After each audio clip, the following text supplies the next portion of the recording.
Hello friends, welcome and thank you for joining me today in today's Bible story. Today we're going to go way back to the book of Genesis. In Genesis 42 we find the story of a famine in the land of Canaan. Here's how the story goes.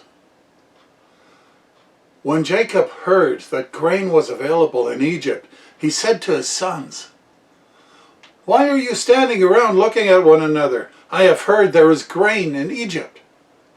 Go down there and buy enough grain to keep us alive. Otherwise we'll die." Now, unbeknownst to them, verse 6, Joseph, Jacob's son, was governor of all Egypt and in charge of selling grain to all the people. It was to him that his brothers came. Jacob's sons presented themselves to buy grain from Joseph. They were in his presence but didn't know him. And at one point they were talking. Verse 21. Speaking among themselves, they said, "Clearly we are being punished because of what we did to Joseph long ago. We saw his anguish when he pleaded for his life, but we wouldn't listen. That's why we're in this trouble." "Didn't I tell you not to sin against the boy?" Reuben asked. "But you wouldn't listen, and now we have to answer for this blood."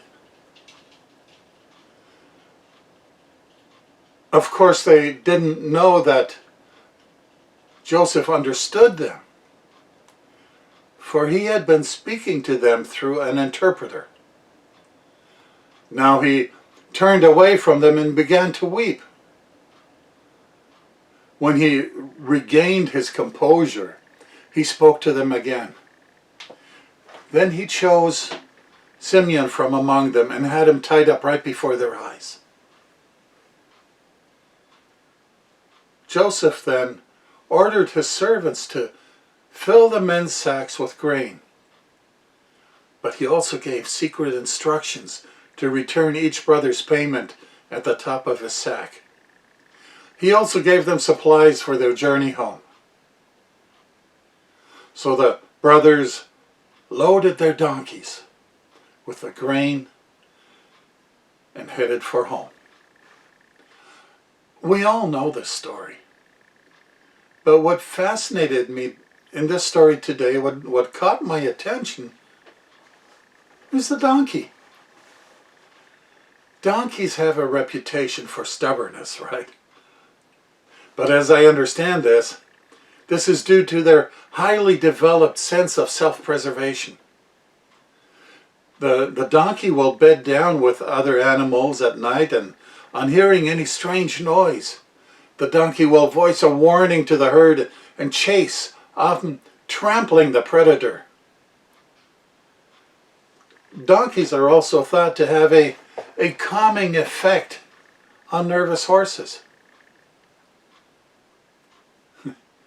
And a donkey had the privilege of being chosen by Jesus, who rode it on his triumphal entry into Jerusalem. Usually the donkey was used for plowing, to prepare the field, to get it ready for seeding.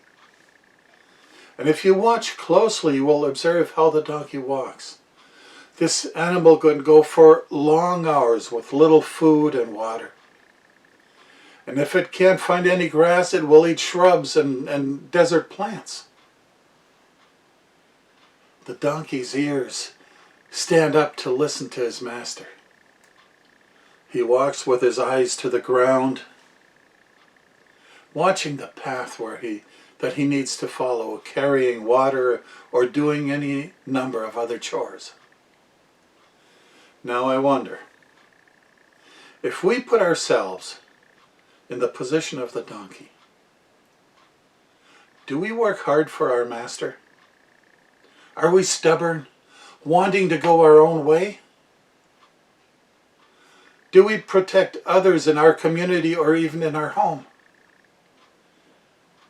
When danger strikes, do we run to protect? or do we run to get away? Are we a calming influence in our homes and in our communities? For that matter, do we perk up our ears to hear our Lord? Do we walk the path He has prepared for us? Or rather say, do we stay focused on Him? Well, we are approaching a new year, and I pray that the Lord will find us good listeners with our ears perked up, and ready workers, ready to be blessed and used by Him in this new coming year. So be blessed until we see each other again.